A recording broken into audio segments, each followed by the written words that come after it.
Hello friends, welcome to வெற்றி விமர்சனம். சங்கரின் game changer இந்த படம் எப்படி இருக்குது? இந்த படத்தை பற்றி நம்ம சுருக்கமாக சொல்லணும்னா, உங்களுக்கு பிரம்மாண்டமான பாடல் காட்சிகள் வேணுமா? பாடல் காட்சிகள் இருக்குது. சம்பிரதாயத்துக்கு காதலிக்கக்கூடிய கதாநாயகி வேணுமா? அந்த கதாநாயகி இந்த படத்தில் இருக்குது.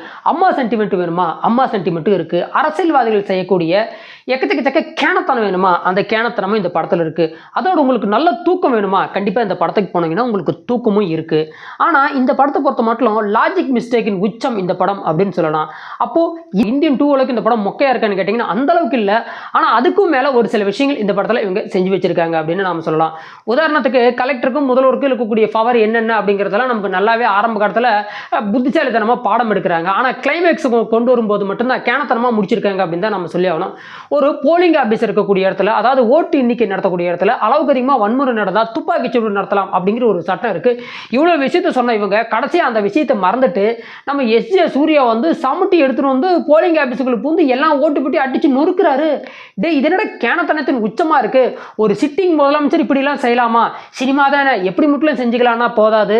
ஏன்னா கேள்வி கேட்குற இடத்துல மக்களும் இருக்காங்க. அதுக்கு தகுந்த மாதிரி கதையை, அதுவும் கிளைமேக்ஸை எழுதி முடிக்கணும் அப்படிங்கிற எண்ணம் இந்த படக்குழுக்கு இல்லாமல் போயிடுச்சு அப்படின்னு தான் நம்ம சொல்லியாகணும். இதில் ஒரு ஆறுதல் தரக்கூடிய விஷயம் என்னன்னா, இந்த படத்தினுடைய கதையை சங்கர் எழுதலை, மற்ற ஒரு 2-3 பேர் எழுதியிருக்காரு. ஏதோ அவர் வாங்கின காசுக்கு நியாயமான முறையில் அவருக்கு தகுந்த மாதிரி படத்தை டைரக்ஷன் பண்ணி கொடுத்துருக்காரு அப்படின்னு தான் நம்ம சொல்லியாகணும்.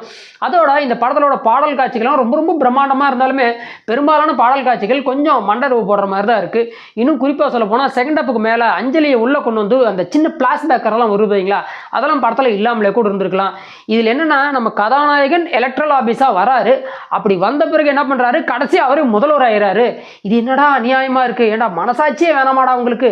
சினிமா அப்படிங்கிறது லாஜிக் இல்லை. ஆனால் அதுக்காக நான் ஸ்டாப் நான்சென்ஸை வந்து படமாக எடுக்கக்கூடாது அப்படிங்கிறது தான் என்னுடைய கருத்து.